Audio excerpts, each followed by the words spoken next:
Statement financial analysis, financial position analysis का एक बहुत ही अच्छा टॉपिक है जो बहुत सारे डिसीजन लेने में आपको हेल्प करेगा।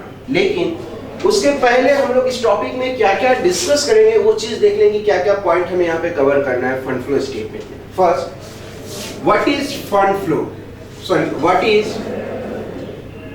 Fund, first question. Second question is what is fund flow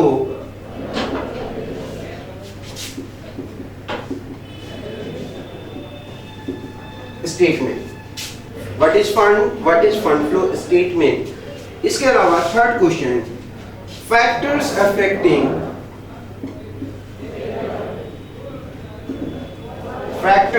affecting flow of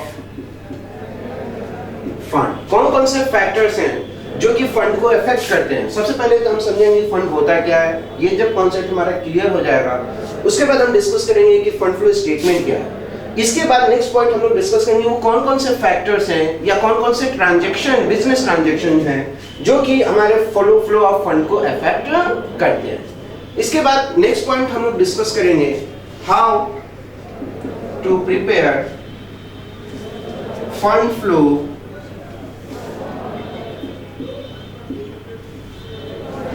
statement. Next method हम लोग डिस्कस करेंगे, पॉइंट डिस्कस करेंगे हम लोग कि फंड फ्लो स्टेटमेंट कैसे प्रिपेयर किया जाता है। इसको थोड़ा सा अगर मैं डिटेल करूं यहीं पे, तो इसमें हम लोग क्या क्या डिस्कस करेंगे। फर्स्ट हम लोग करेंगे schedule of change in working capital, schedule of change in working capital. Second इसमें हम डिस्कस करेंगे fund from operation and finally हम लोग यहां पे डिस्कस करेंगे स्टेटमेंट ऑफ फंड फ्लो। ठीक है, ये पूरा हमारा न्यूमेरिकल पोर्शन है। यहाँ पे ये जो फोर्थ पार्ट में आपको बता रहा हूँ कि ये कैसे फंड फ्लो स्टेटमेंट बनाया जाएगा, ये पूरा हमारा न्यूमेरिकल पोर्शन है। तो इसको हम लोग डिस्कस करेंगे और एग्जामिनेशन के पॉइंट ऑफ व्यू से ये काफी इंपॉर्टेंट है। क्लियर। उसके बाद हम लोग नेक्स्ट इसमें देखेंगे objective of fund flow statement. क्या ऑब्जेक्टिव है। उसके बाद नेक्स्ट हम लोग डिस्कस करेंगे इसमें difference between fund flow and income statement. तो ये सारे पॉइंट हम लोगों को डिस्कस करने हैं। तो एक माइंड में आ गया कि हम लोगों को इस चैप्टर के अंडर में क्या क्या पॉइंट डिस्कस करने हैं। क्लियर। तो अब आ जाते हैं हम लोग फर्स्ट प्रॉब्लम कि व्हाट इज फंड।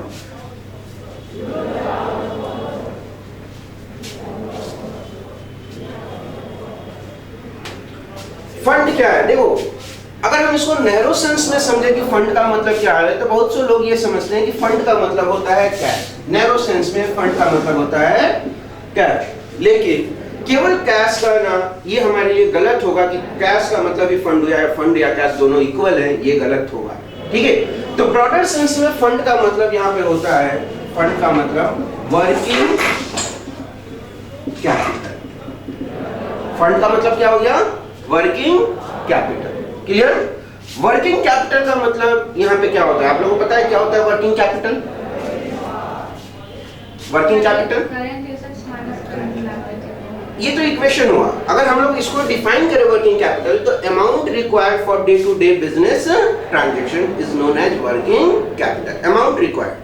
अगर हम इसको इक्वेशन फॉर्म में देखें तो वर्किंग कैपिटल का मतलब होता है current assets minus current liability. Working capital का मतलब क्या हो गया, current assets minus current liability. Current assets आप लोगों को पता है, मुझे यह बताने की जरूरत नहीं है, पहले भी आप लोग ये डिस्कस किए हो कि करंट एसेट्स का मतलब क्या है। ठीक है। तो करंट एसेट्स अगर मैं आपसे एग्जांपल पूछूं तो क्या क्या हो जाएगा करंट एसेट्स में। जैसे कि आपका हो गया स्टॉक, ठीक है ना। दूसरा हो जाएगा आपका डेब्टर्स, ठीक। थर्ड हो जाएगा हमारा बिल्स रिसीवेबल्स, ठीक है। इसके अलावा हमारा हो जाएगा प्रीपेड एक्सपेंसेस, ठीक है। इसके अलावा हो जाएगा एक्रूड इनकम। इसके अलावा आपका हो जाएगा एक्रूड इनकम के अलावा स्टॉक हो गया, डेटा शॉर्ट टर्म इन्वेस्टमेंट,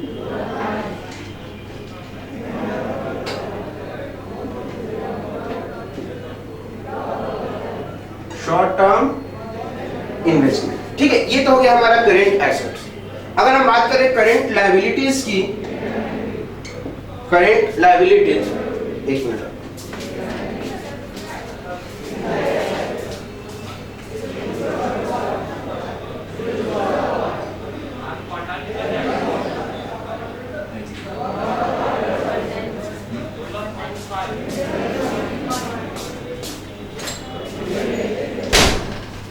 हाँ, अब बात करते हैं हम लोग करेंट लायबिलिटीज की। तो ये करेंट लायबिलिटीज का मतलब क्या हुआ? Financial obligation which are paid या पेएबल विद इन 1 ईयर, यही होता है ना। क्या क्या हो सकता है इसमें? तो हाँ बिल्कुल, creditors, bills payable, good, bills payable, ठीक है। इसके अलावा bills payable, outstanding expenses, clear. इसके अलावा received loan, short term loan, clear. और इसके अलावा फिर इसकी हम नंबरिंग कर देते हैं 1 2 3 4। इसके अलावा short term loan, cash credit, हाँ। इसके अलावा प्रोविजन फॉर टैक्सेशन, ठीक है ना। इसके अलावा प्रपोज्ड डिविडेंड, ये सारी चीजें हो गई हमारी करेंट लायबिलिटी। अब देखो यहाँ पे दो चीजें जो हैं, एक है प्रोविजन फॉर टैक्स और एक है प्रपोज्ड डिविडेंड। इसमें थोड़ा सा कंट्रोवर्सी है। बहुत सारे एक्सपर्ट ये मानते हैं कि इसको हम लोग करंट लायबिलिटी की तरह ट्रीट करेंगे, ठीक है, ये करंट लायबिलिटीज है। लेकिन बहुत सारे एक्सपर्ट ये मानते हैं कि नहीं, ये प्रॉफिट एंड लॉस अकाउंट का एप्रोप्रिएशन है, इस कारण इसको नॉन करंट लायबिलिटीज में ट्रीट करना चाहिए, क्लियर। तो अब यहाँ पे देखो, ये जो दो चीजें हैं, आपको क्या करना है, मेरा जो सजेशन है इसमें, आपको यहाँ पे नॉन करंट लायबिलिटीज की तरह इसको ट्रीट करना चाहिए। और कैसे करेंगे वो हम आगे डिस्कस करेंगे, क्लियर। ये हम आगे डिस्कस करेंगे कि कैसे हम यहाँ पे करेंगे। तो एक चीज क्लियर हुआ कि हमारा फंड का मतलब क्या है। अगर मैं इसको थोड़ा सा और ब्रीफिंग करूं तो फंड का मतलब यहाँ पे क्या हो गया? Working capital. वर्किंग कैपिटल का मतलब क्या हुआ? Current assets minus current liabilities. Actually इसको हम नेट वर्किंग कैपिटल कहते हैं, और यहाँ पे फंड का मतलब जो है वो नेट वर्किंग कैपिटल से, क्लियर। अब करंट एसेट्स क्या है ये आप लोग पहले से जानते हो, मैंने कुछ एग्जांपल्स यहाँ पे नोट कर दिए, और इसके साथ ही करंट लायबिलिटीज क्या है ये भी आपको पहले से पता है, इसके कुछ एग्जांपल मैंने यहाँ पे नोट कर दिए। तो पहला पॉइंट हमारा क्लियर हुआ कि फंड क्या है, क्लियर। एक दूसरा इसमें वर्ड है, जैसे कि हमारा टॉपिक है, इसको मैं हटा रहा हूं।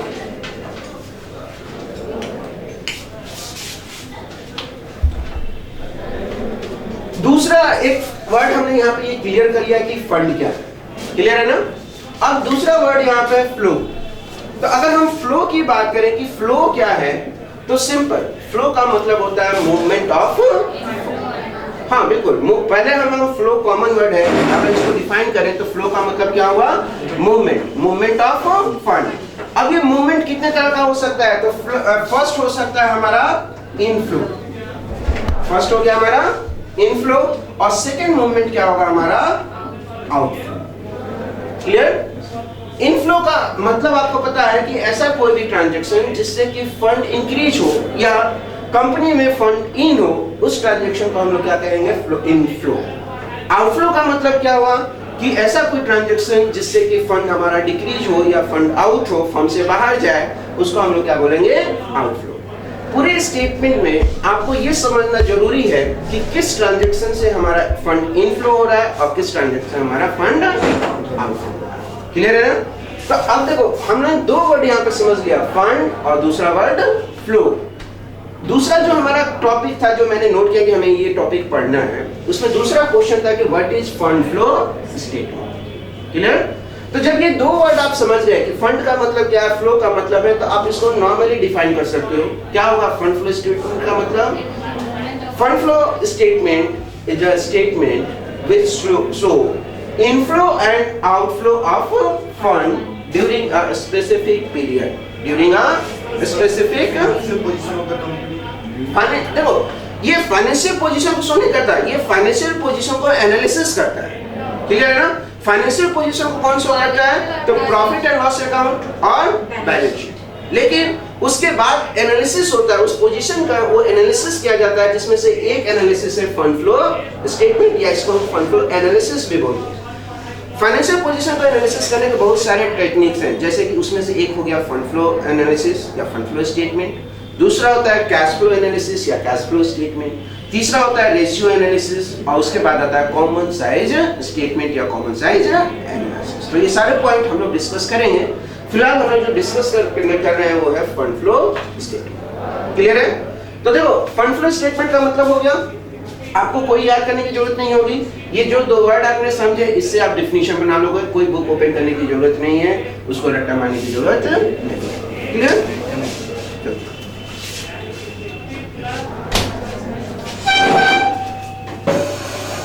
अब देखो, अब बहुत इजी वे में हम लोगों ने ये समझ लिया कि फंड फ्लो स्टेटमेंट है क्या, फंड क्या होता है, ठीक है, फ्लो क्या है, स्टेटमेंट क्या है, ये हम लोगों ने समझ लिया। तीसरा जो पॉइंट मैंने आप लोगों को नोट कराया है, क्या डिस्कस करना है हमें? Factors affecting flow of fund. देखो, अब नेक्स्ट पॉइंट,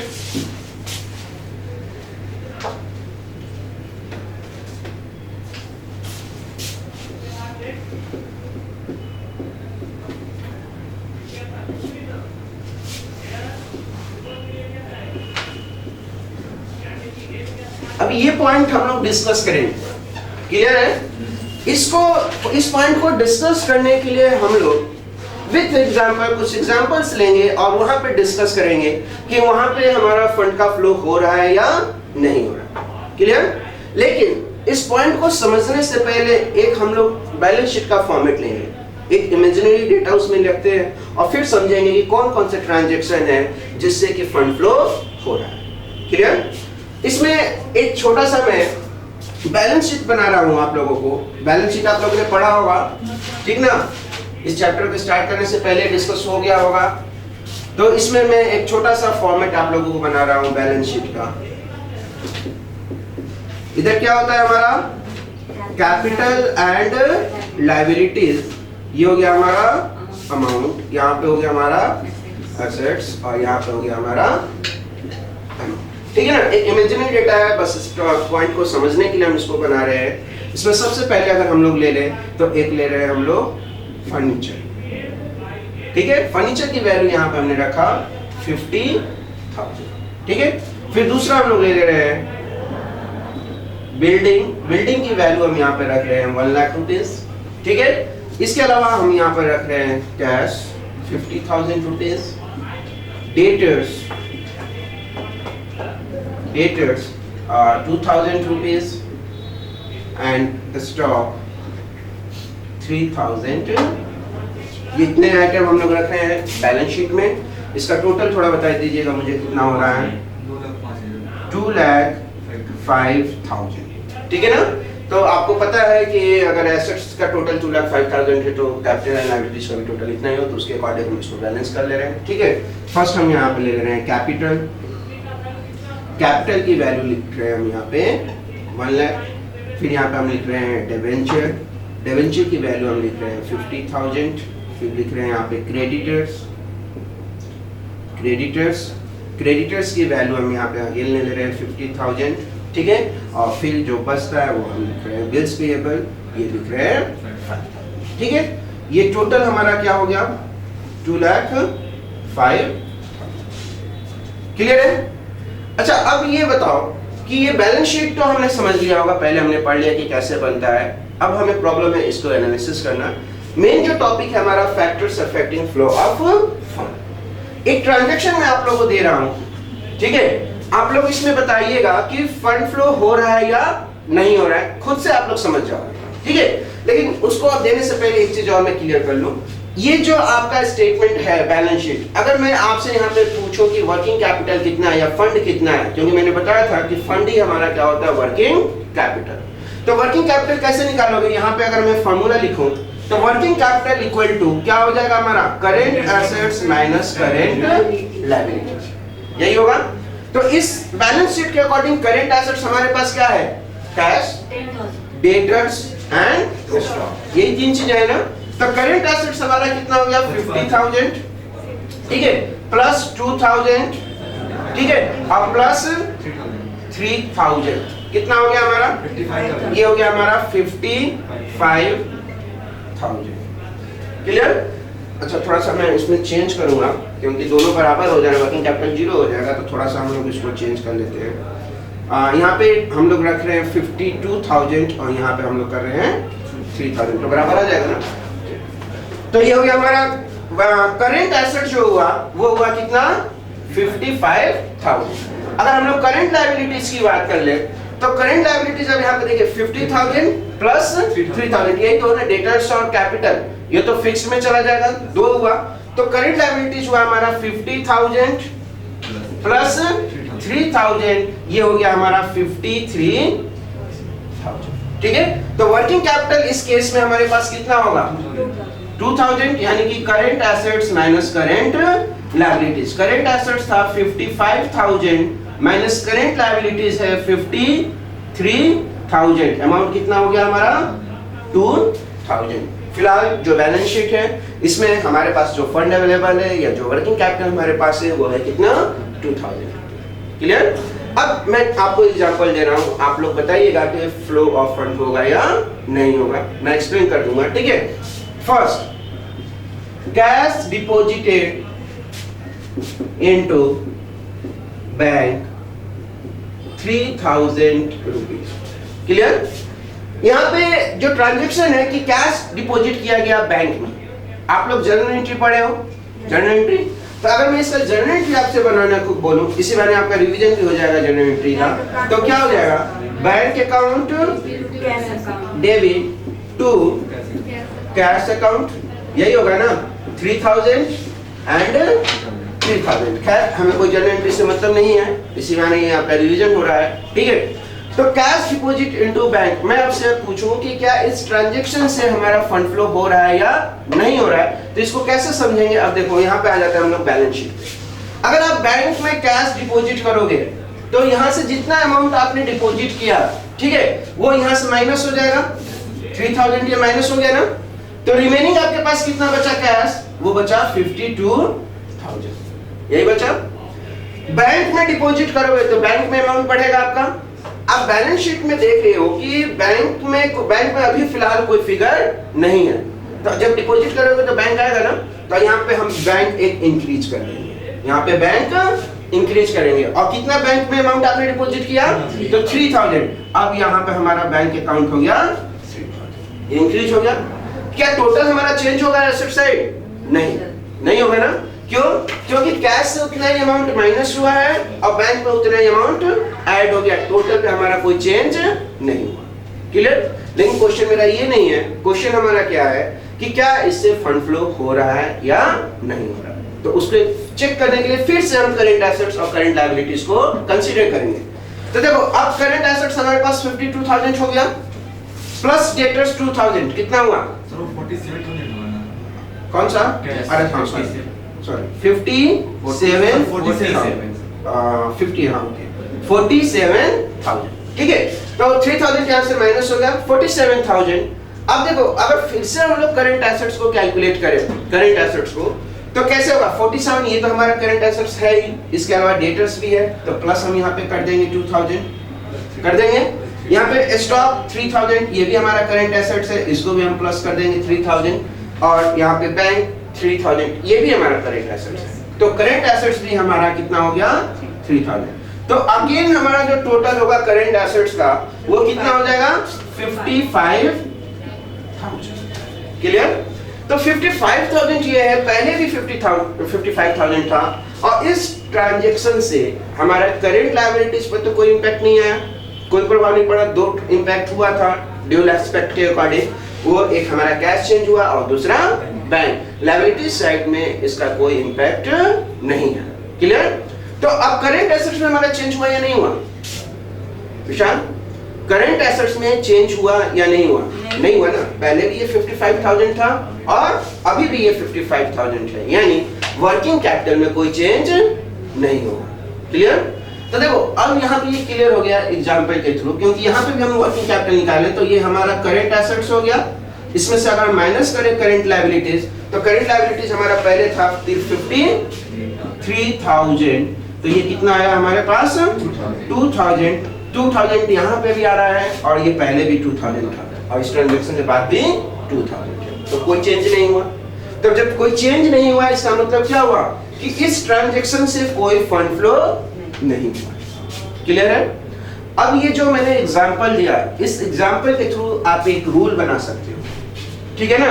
रूल क्या होगा कि अगर कोई ट्रांजैक्शन करंट एसेट्स टू, ठीक है, करंट एसेट्स हो, current asset to current asset, current assets to current assets मैंने क्यों बोला? क्योंकि कैश यहाँ पे करंट एसेट्स है और बैंक भी यहाँ पे करंट एसेट्स है। तो कैश डिक्रीज हुआ और बैंक इंक्रीज, यानी transaction between current asset to current assets हुआ। और आपने यहाँ पे एग्जांपल के थ्रू समझ लिया कि यहाँ पे कोई भी फंड फ्लो नहीं हो रहा है। तो रूल यहाँ पे क्या आएगा कि if any transaction between current asset to current liability there is no cash, there is no any flow of fund. तो यहाँ पे हम लिख दे रहे हैं हिंट में no fund flow. First rule ये हमारा हो गया। ठीक है कि कोई transaction current asset to current liabilities अगर हो रहा है तो मैंने क्या लिखा, करंट एसेट, हाँ ठीक है, current asset to current asset, तो वहां पे कोई फंड फ्लो नहीं होगा। क्लियर? एक दूसरा ट्रांजैक्शन हम लोग देखते हैं। क्लियर? दूसरा ट्रांजैक्शन है furniture purchase, furniture purchase for cash, furniture purchase for cash. अब यहाँ पे देखो, अब हम लोग थोड़ा सा फिगर सही कर लें, क्योंकि बैंक में हमारे पास 3,000 आ गया है, तो एक्चुअल अमाउंट हमारे यहाँ पे कैश का कितना था? 47,000 था ना। ये हमने अपना अपडेट कर लिया बैलेंस शीट। अगर फिर दूसरा ट्रांजैक्शन होता है furniture purchase for cash 7,000 rupees, 7,000 रुपए में आपने फर्नीचर परचेज किया। क्लियर? ट्रांजैक्शन समझ में आ रहा है आप लोगों को? अगर मैं आप लोगों को बोलूं कि इसका जर्नल एंट्री बनाइए तो बना लोगे? यस। बना लोगे? क्या होगा Aryan? Furniture account to cash account. हाँ बिल्कुल, furniture account debit to cash account. ठीक है, अमाउंट यही 7,000 एंड 7,000। लेकिन क्वेश्चन हमारा भी ये नहीं है, क्वेश्चन है कि क्या इस ट्रांजैक्शन से फंड फ्लो होगा या ये है ना। तो फिर से हम लोग यही काम करेंगे, चेक करेंगे कि इस ट्रांजैक्शन से हमारा बैलेंस शीट तो चेंज होगा, लेकिन क्या फंड हमारा चेंज होगा या नहीं होगा। तो सिंपल, अगर आप फर्नीचर परचेज करोगे तो क्या होगा, उससे अमाउंट आपका फर्नीचर का बढ़ेगा। कितने का फर्नीचर परचेज किया आपने? 7,000 रुपीज का। तो यहाँ पे हम लोग प्लस करेंगे ना 7,000 रुपीज, तो अब ये टोटल हमारा कितना हो गया? 57,000 हो गया। कैश से हमने परचेज किया तो कैश अब हमारा माइनस हो जाएगा, तो यहाँ से हम माइनस कर देंगे कितना? 7,000 रुपीज। तो अब ये हमारा कितना हो गया?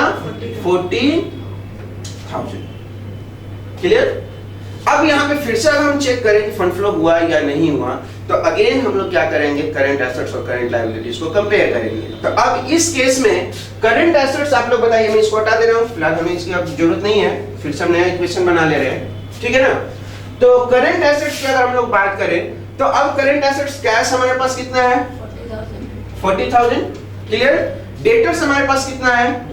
2,000 प्लस हमारे पास स्टॉक कितना है? 3,000 और प्लस हमारे पास बैंक में कितना है? 3,000। तो अब हमारे पास टोटल करंट एसेट्स कितना हो गया? 48,000। क्लियर?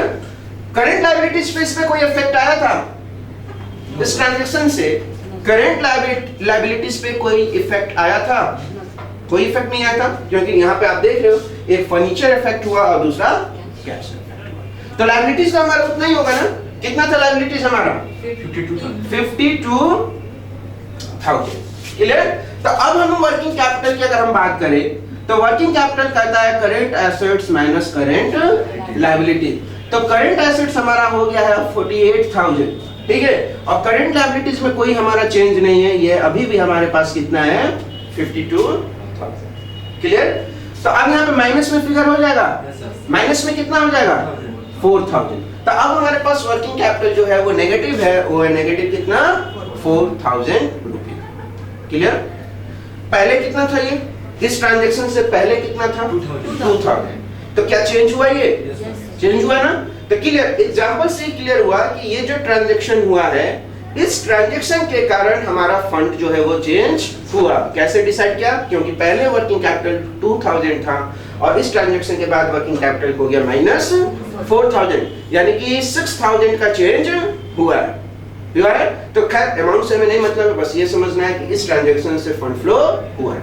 अब थोड़ा सा हम अपना बैलेंस शीट अपडेट कर देते हैं, फिर हम लोग रूल पे आ जाएंगे। तो बैलेंस शीट अगर हम अपडेट करें तो यहाँ पे 57,000 हो जाएगा, ये हो गया हमारा 57,000। इसको मैं हटा दे रहा हूँ, समझने के लिए था ये। यहाँ पे माइनस 7,000 था, तो अब ये 40,000 हो जाएगा। 40,000, क्या टोटल पे कोई चेंज होगा? टोटल पे चेंज नहीं होगा। लायबिलिटीज तो हमारी अफेक्टेड थी ही नहीं, तो इसको हम वैसे ही छोड़ देंगे। अब आते हैं रूल पे। यहाँ पे देखिए फर्नीचर जो है वो क्या है, फिक्स्ड एसेट्स। कैश क्या है, करंट एसेट्स। यहाँ पे अगर हम रूल की बात करें कि रूल अब क्या बनेगा, तो अगर कोई transaction fixed assets to current assets अगर होता है तो यहाँ पे फंड फ्लो होगा। ठीक है, वो हमने डिस्कस कर लिया कि क्यों होगा। तो यहाँ पे हम रूल में लिख देते हैं यहाँ पे फंड फ्लो। दूसरा रूल क्लियर हो गया आप लोगों को? क्लियर है ना?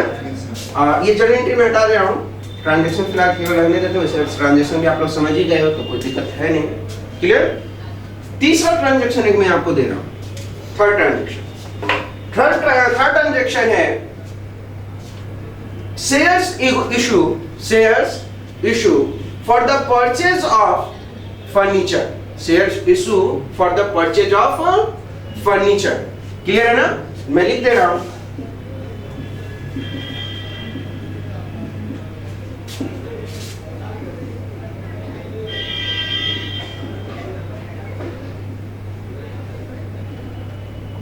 फर्नीचर। क्लियर?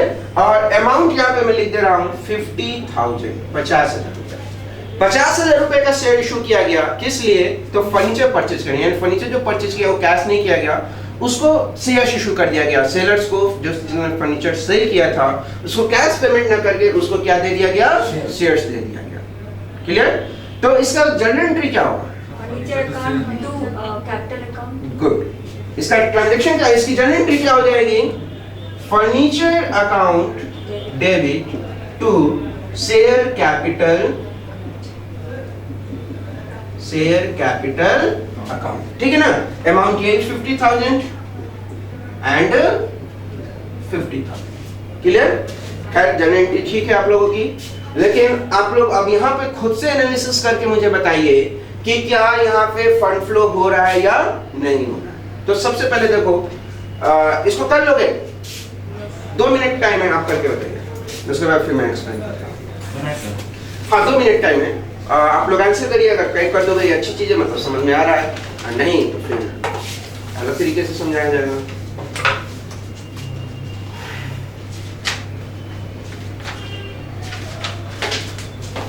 ज़्यादा टाइम नहीं लगेगा, बस आपको करंट एसेट्स और करंट लायबिलिटीज ट्रांजैक्शन के बाद आपको करना है। हाँ क्यों नहीं, आप मुझे ये बताओ चेंज होगा या नहीं होगा, मैं ये नहीं पूछ रहा हूँ। मैं आपसे ये पूछ रहा हूँ कि कितना वर्किंग कैपिटल होगा आफ्टर दिस ट्रांजैक्शन। इस ट्रांजैक्शन के बाद? हाँ बिल्कुल।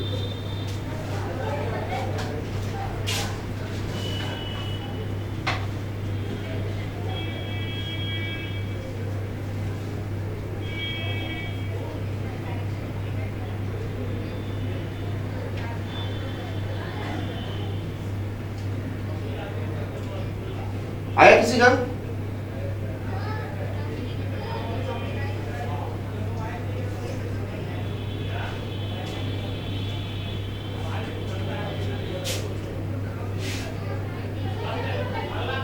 तो सर माइनस 4,000 ही होगा।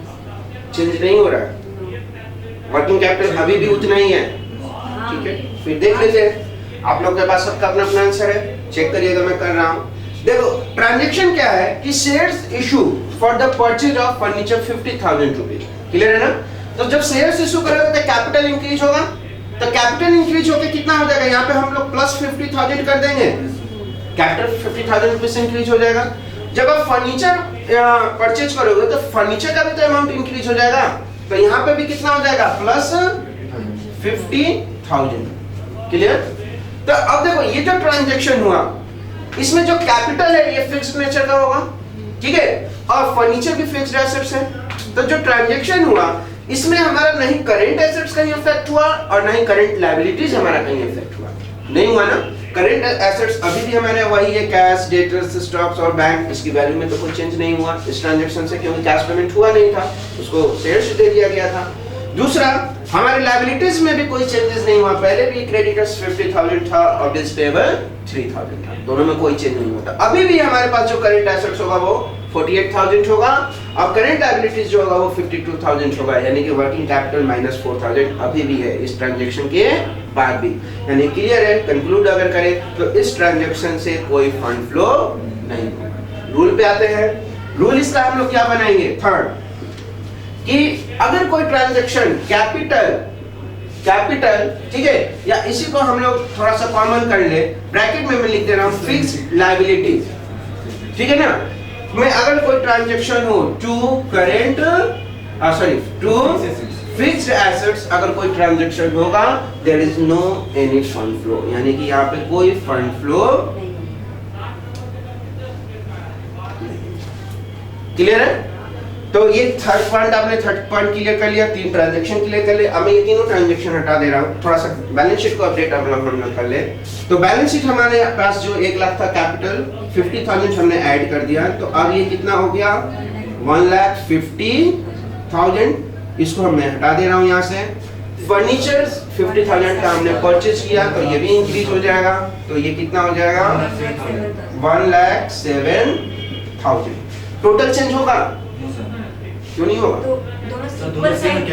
तो टोटल नहीं चेंज होगा हमारा, टोटल चेंज होगा ना। आप इसको टोटल करके देखिए चेंज होगा या नहीं होगा, 2,55,000 बिल्कुल। जो 50,000 से कैपिटल बढ़ा तो टोटल भी 50,000 से बढ़ेगा, तो कितना हो जाएगा, 2,55,000। और यहाँ भी फर्नीचर हमारा इंक्रीज हुआ है, तो यहाँ पे भी 2,55,000। ये कहीं से रूल मत बनाना कि अगर टोटल चेंज होगा तो फंड फ्लो होगा या नहीं होगा, इससे कोई मतलब नहीं है। उससे हमें मतलब जो है वो किससे है, करंट एसेट्स और करंट लायबिलिटी से है, टोटल से कोई मतलब नहीं। क्लियर। चलिए अब इसको मैं हटा दे रहा हूँ, नेक्स्ट ट्रांजैक्शन हम लोग डिस्कस करेंगे, ठीक है। नेक्स्ट और फोर्थ ट्रांजैक्शन, ठीक है, cash paid to the creditors, cash paid to the creditors, amount यहाँ पे मैं लिख ले रहा हूँ 5,000 रुपीज। ट्रांजैक्शन का मतलब समझ आ रहा है कि कैश पेड किया गया किसको भाई, क्रेडिटर्स को। कितना पेड किया गया, 5,000। इसका वो बताइए जनरल एंट्री क्या होगा, creditors account, creditors account debit to cash account, amount कितना हो जाएगा, 5,000 एंड 5,000। क्लियर है। अब इसका हम लोग देखते हैं कि क्या इसका इफेक्ट होगा हमारे वर्किंग कैपिटल पे या नहीं होगा, तो फिर से हम लोग वही कॉन्सेप्ट यूज करेंगे। अब देखो क्रेडिटर्स इसने पेड किया, तो क्रेडिटर्स को जब आप पेमेंट करोगे तो क्रेडिटर्स कम हो जाएगा, क्रेडिटर्स कम हो जाएगा ना। कितना पेमेंट किया है, तो 5,000, तो क्रेडिटर्स, सॉरी मैं बाद में इसको अपडेट कर दूंगा, यहाँ से माइनस कर देंगे हम लोग कितना, 5,000। क्लियर। कैश अगर पेमेंट करोगे तो कैश आपका कम हो जाएगा, होगा, तो कैश कम होके यहाँ से हम लोग कैसे शो करेंगे, यहाँ से माइनस कर देंगे 5,000। तो इस ट्रांजैक्शन से देखिए क्रेडिटर्स भी माइनस हुआ और कैश भी माइनस हुआ सेम अमाउंट से, यानी हमारा करंट एसेट्स भी इफेक्ट है, करंट लायबिलिटीज भी इफेक्ट है, लेकिन क्या फंड फ्लो हमारा इफेक्ट हो रहा है या नहीं हो रहा है। तो अब हम लोग करंट एसेट्स की वैल्यू अगर निकाले तो करंट एसेट्स की वैल्यू कैसे निकलेगा, हमारे पास अब कैश कितना है भाई, 45 35 ना, 35 40,000 पहले था, 5,000 माइनस कर दिया तो कैश का फिगर हो गया हमारे पास 35,000। क्लियर? प्लस 2,000 ये किसका था? डेटर्स का। प्लस 3,000 ये स्टॉक का था और बैंक का था हमारे पास 3,000। टोटल हमारे पास कितना हो गया? अब इसको ऐड करो तो 43,000। करंट लायबिलिटी भी तो चेंज हुआ हमारा। तो करंट लायबिलिटी जब निकालने हम लोग इस ट्रांजैक्शन के बाद, तो क्रेडिटर्स का फिगर कितना है? 45। ठीक है, 45,000 प्लस बिल्स पेबल कितना हो गया हमारे पास? 3,000 और ये कितना हो गया? 48,000। क्लियर? तो दो चीजें निकल गया। वर्किंग कैपिटल निकाल लेते हैं। वर्किंग कैपिटल फॉर्मूला है current asset minus current liability. Current asset से हमारे पास 43,000 माइनस 48,000। अगेन ये माइनस में आएगा ना? यस। और माइनस में कितना रहा? माइनस 5,000। 5,000 कहीं मिस्टेक किए हो मुझे लग रहा। पहले कितना था? 4,000 था ना? इसका टोटल बताओ। 45,000 प्लस 2,000 प्लस 3,000 प्लस 3,000 336 78 और 35 43 और यहाँ से 48। नहीं तो फिर हमारा गलत हो रहा है। इस ट्रांजैक्शन से तो कोई इंपैक्ट नहीं कि प्लस माइनस कहीं गलत हो गया है क्या? चलो एक बार इसका टोटल करो तो सही से, करंट एसेट्स वाला। 40 2 42 और 3 45 46 47 48। 55 सही है। हाँ सही है। नहीं 45 46 47 सॉरी 35 है ना? 35 प्लस 2 37 और 336 तो ये हो गया हमारा 43। ये तो ठीक है। और उसके बाद क्रेडिटर्स है हमारे पास यहाँ पे 45 46 47 एंड 48 तो ये हो गया हमारा 48,000। पीछे हमारा कितना आ रहा था? इस पे पीछे वाला पहले निकाल लो। 40 और 2 42 प्लस 3 पुराना। इस तरह हम यहाँ पे वर्किंग नोट कर ले रहा हूँ। जो हमारा पुराना था 40,000 प्लस 2,000 प्लस 3,000 प्लस 3,000। इसको टोटल करके बताओ तो 40 2 42 और 48 ये हो गया। ठीक है ना? और करंट ये हमारा करंट एसेट्स है। करंट लायबिलिटीज की बात कर ले तो पुराना हमारे पास था 50,000 प्लस 3,000 तो ये कितना हो गया हमारा? 53,000। अब आ गया सही 53,000। तो अब इस फिगर पे हमारा कितना था? Minus 5,000 working capital. क्लियर? अब ये जो ट्रांजैक्शन हुआ यहाँ से करंट एसेट्स हमारा 5,000 माइनस हुआ यानी कि कैश माइनस हो गया। तो अब हमारे पास जो टोटल आया वो आया 48,000। अब करंट लायबिलिटी जब हमारे पास जो कि पहले 53,000 था अब जो आया वो आया कितना? 45 प्लस 3 कितना हो गया? 48,000। तो अब फिर हमारा वर्किंग कैपिटल कितना आ गया? माइनस 5,000 यानी कि यहाँ भी वो 5,000 है और यहाँ भी 5,000 है। कोई चेंज नहीं हुआ ना? तो अगर हम लोग इसको हटा दे रहा हूँ। क्लियर हो गया ये? अगर हम लोग रूल्स पे आए, रूल अगर इसका बना है तो यहाँ पे आपने देखो जो जर्नल एंट्री क्या है वो creditors account to cash account. Creditors यहाँ पे क्या है? Current liability. Current liabilities. Creditors क्या है? करंट लायबिलिटीज और कैश क्या है यहाँ पे? Current assets. तो रूल क्या होगा? फोर्थ रूल कि अगर कोई transaction current liabilities to current assets हो, current liabilities to current assets हो तो यहाँ पे फंड फ्लो होगा या नहीं होगा? फंड फ्लो होगा या नहीं होगा? नहीं होगा। अभी हमने देखा यहाँ पे क्या हो जाएगा? No fund flow. क्लियर? चलिए ये ट्रांजैक्शन आपको समझ में आ गया। नेक्स्ट ट्रांजैक्शन फिफ्थ देखिए डिवेंचर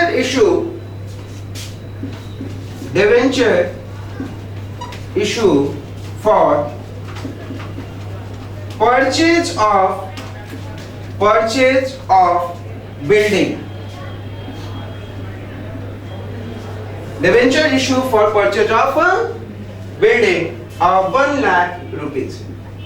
वैसे ये ट्रांजैक्शन ऑलरेडी हम लोगों ने एक बार देखा था लेकिन वो कैपिटल के केस में देखा था। यहाँ पे डिवेंचर हमारी फिक्स लायबिलिटीज है। ठीक है, तो यहाँ अगेन हम लोग देख ले रहे हैं इसकी जर्नल एंट्री वैसे क्या होगी? Building to debenture, building account debit to debenture account कितने का हो जाएगा?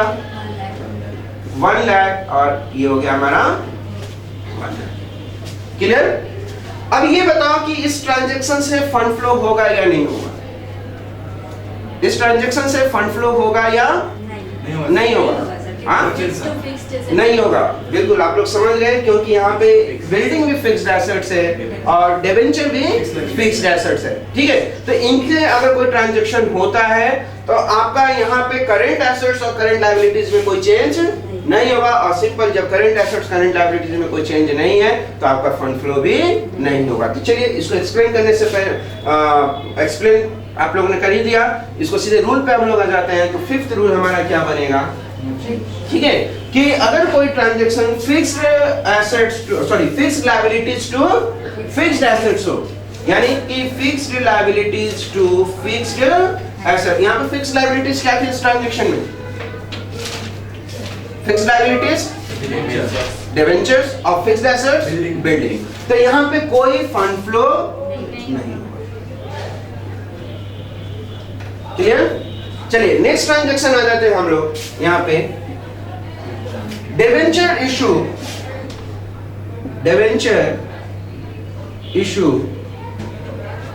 To the creditors for payment of 5,000 rupees। ठीक है ना? इसका मतलब समझ आ रहा है कि debenture issue to creditors for payment of 5,000 rupees. Creditors को 5,000 रुपए पेमेंट किया गया, उसको कैश में पेमेंट करके कंपनी ने क्या किया? डिबेंचर इशू कर दिया। क्लियर? इसकी अगर मैं जर्नल एंट्री पूछूं आपसे तो इसकी जर्नल एंट्री क्या होगी? Creditors account debit to debenture. ठीक है, जर्नल एंट्री आपकी सही है, creditors account debit to debentures account. अब इससे आप थोड़ा सा मुझे आप बताइए, मैं यही रख रहा हूँ बैलेंस शीट, मैंने अभी लास्ट जो हम लोगों ने ट्रांजैक्शन किया था उसके अकॉर्डिंग इसको चेंज नहीं किया था। ठीक है, तो यही रखते हैं, और इसके अकॉर्डिंग हमारा जो करंट वर्किंग कैपिटल कितना था? -5,000 था ना। इसको थोड़ा सा अपडेट हम लोग कर दे, क्योंकि उस टाइम शायद अपडेट नहीं किया हम लोगों ने। यहाँ पे -50,000 -5,000 है तो ये कितना हो जाएगा? 45,000। क्लियर? यहाँ पे -5,000 है तो यहाँ पे कितना ये हो जाएगा? 35,000। टोटल बताइए चेंज होगा? चेंज हो जाएगा ना। टोटल यहाँ पे 40,000 था, यहाँ 35 हो गया, तो यहाँ पे ये 5,000 से कम हो जाएगा, और सेम इधर भी ये कितना हो जाएगा? 5,000 से कम हो गया। ये तो अपडेटेड हो गया हमारा लास्ट एंट्री का। Sorry, clear? अब इस ट्रांजैक्शन से हम लोग देखते हैं कि हमारा बैलेंस शीट कैसे अफेक्ट होगा, और अफेक्ट होगा तो उसमें हमारा फंड फ्लो होगा या नहीं।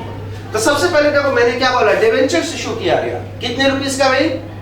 5,000 रुपीस का। तो डिबेंचर्स का अमाउंट इंक्रीज हो जाएगा बाय 5,000 रुपीस। क्लियर? किस लिए डिबेंचर इशू किया गया? तो क्रेडिटर्स को पेमेंट करने के लिए। तो क्रेडिटर्स पहले से हमारे पास कितना है? 45,000। जब आप इसको डिबेंचर इशू कर दोगे तो क्रेडिटर्स का अमाउंट कम हो जाएगा ना। तो अब यहाँ पे क्रेडिटर्स माइनस कितना हो जाएगा? 5,000। क्या टोटल हमारा चेंज होगा इस ट्रांजैक्शन से? नहीं होगा, क्योंकि 5,000 डिबेंचर इंक्रीज हुआ और सेम अमाउंट से क्रेडिटर्स माइनस हो गया, तो टोटल पे कोई इफेक्ट हुआ नहीं। साथ ही एसेट साइड में भी हमारा कोई इफेक्ट नहीं हुआ। क्लियर है ना? तो अब देखो कि क्या हमारा करंट एसेट्स पे कोई इफेक्ट होगा? तो मैंने क्या बोला कि बैलेंस शीट पे कोई इफेक्ट नहीं हुआ, सॉरी एसेट साइड में कोई इफेक्ट नहीं हुआ, इसका मतलब कि करंट एसेट्स पे भी कोई इफेक्ट नहीं हुआ।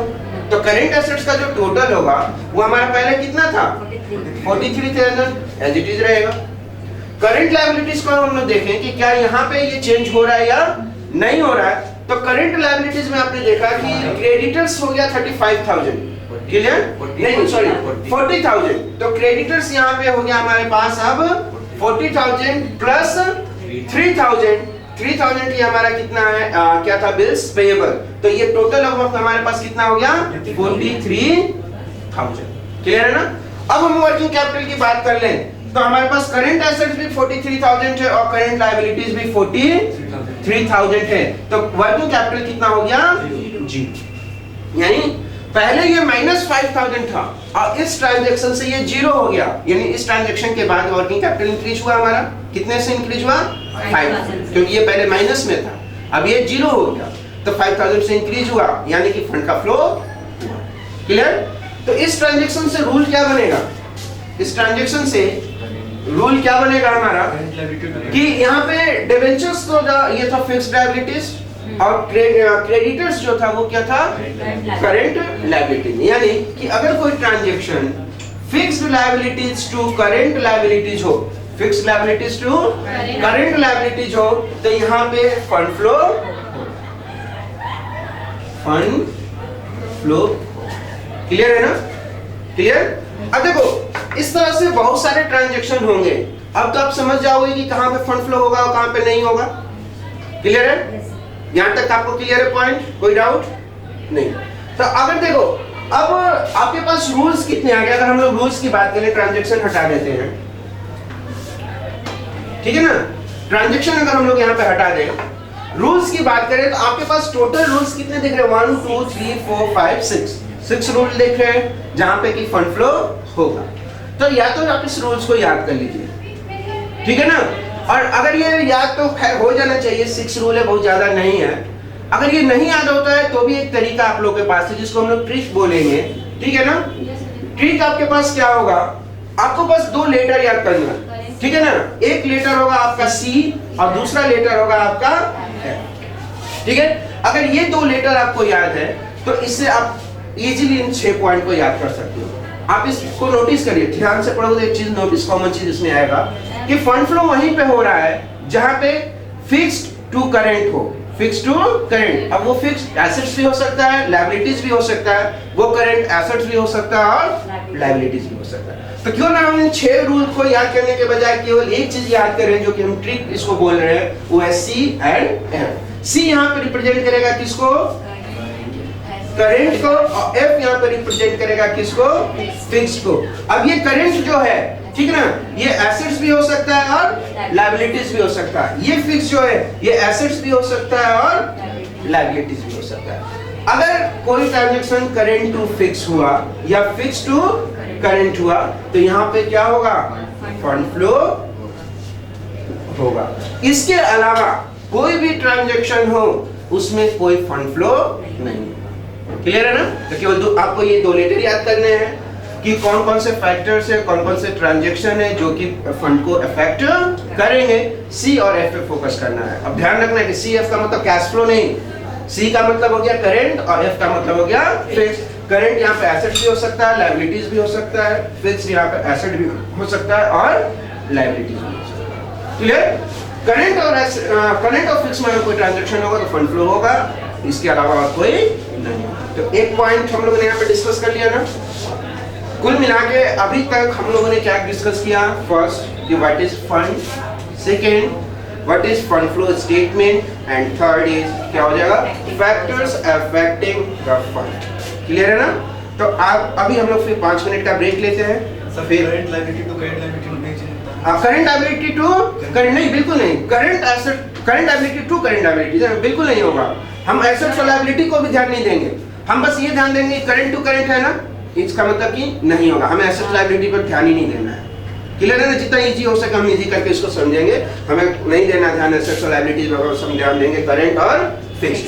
तो जाहिर सी बात नहीं होगा, ठीक है। और कुछ क्लियर है? तो ठीक है, 5 मिनट का ब्रेक लेते हैं, फिर हम लोग स्टार्ट करेंगे। नेक्स्ट पॉइंट हमारा क्या है,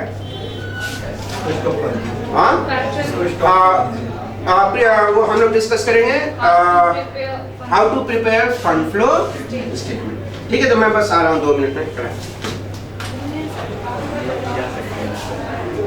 आ जाओ, इधर आ जाओ। क्यों हो रहा है ये? हो रहा एडमिशन के लिए एक है तुम्हारे लिए